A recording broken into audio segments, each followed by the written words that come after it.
విద్యాశాఖ మంత్రి వెంటనే కేంద్ర విద్యాశాఖ మంత్రి వెంటనే కేంద్ర విద్యాశాఖ మంత్రి వెంటనే బీజేపీ గవర్నమెంట్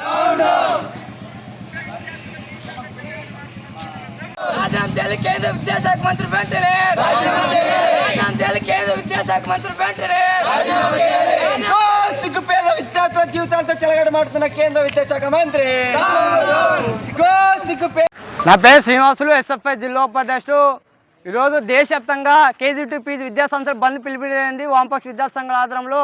ప్రధానంగా నీటు పేపర్ లీకేజీకి బాధ్యత వహిస్తూ కేంద్ర విద్యాశాఖ మంత్రి రాజీనామా చేయాలని చెప్పేసి డిమాండ్ చేస్తాం.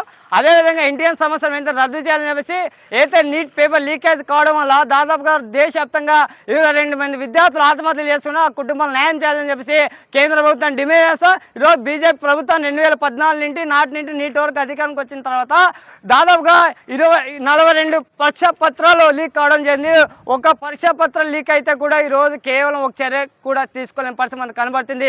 కాబట్టి ఈరోజు కేంద్ర రాష్ట్ర మంత్రి అయినా లేదంటే కేంద్ర విద్యాశాఖ మంత్రి అయినా లేదా దేశ నరేంద్ర మోడీ అయినా ఎందుకు స్పందించాలని చెప్పేసి మేము అడుగుతున్నాం. కాబట్టి ఇప్పటికైనా కేంద్ర రాష్ట్ర మంత్రి వెంటనే స్పందించి లేదా ఈ దేశ నరేంద్ర మోడీ గారు స్పందించి కేంద్ర విద్యాశాఖ మంత్రితో రాజీనామా చేయించాలని చెప్పేసి డిమాండ్ చేస్తున్నాం. అదేవిధంగా ఈ రాష్ట్రంలో దాదాపుగా 58,000 మంది విద్యార్థులు నీటి పరీక్షలకు హాజరైతే ఈరోజు కేవలం కూటమి ప్రభుత్వం ఒక మాట మాట్లాడిన పరిస్థితి. ఈరోజు ఆదాయపట్నంలో చిన్న ఒక శివాలయంలో జరిగిన ఘటన పైన స్పందించాం, మేము సంతోషం కాదనట్లేదు. కానీ ఈరోజు 58,000 మంది విద్యార్థి జీవితాలు కేంద్ర ప్రభుత్వం చెలగడం పడుతుంటే మీరు ఎందుకు స్పందించలేదు అని చెప్పేసి రాష్ట్ర ముఖ్యమంత్రి అడుగుతున్నాం. ఈరోజు విద్యాశాఖ మంత్రి నారా లోకేష్ గారు నిద్రపోతున్నావా అని చెప్పేసి ఈరోజు అడుగుతాం. పొద్దున లేసే పవన్ కళ్యాణ్ అయినా లేదా టీడీపీ నాయకులైనా ఈరోజు బీజేపీతో ఎట్లా పొత్తు పెట్టుకోవాలా లేదా బీజేపీని ఎట్లా మా వైపు తిప్పుకోవాలని చెప్పేసి ప్రయత్నం చేస్తున్నారు తప్ప బీజేపీ పైన ఒక మాట మాట్లాడలేని పరిస్థితి. ఇప్పటికే పక్కన తెలంగాణ ఇది బంద్కు కాంగ్రెస్ ప్రభుత్వం మద్దతు పలికించింది. ఈరోజు మన ఆంధ్రప్రదేశ్లో మొత్తం బంద్కు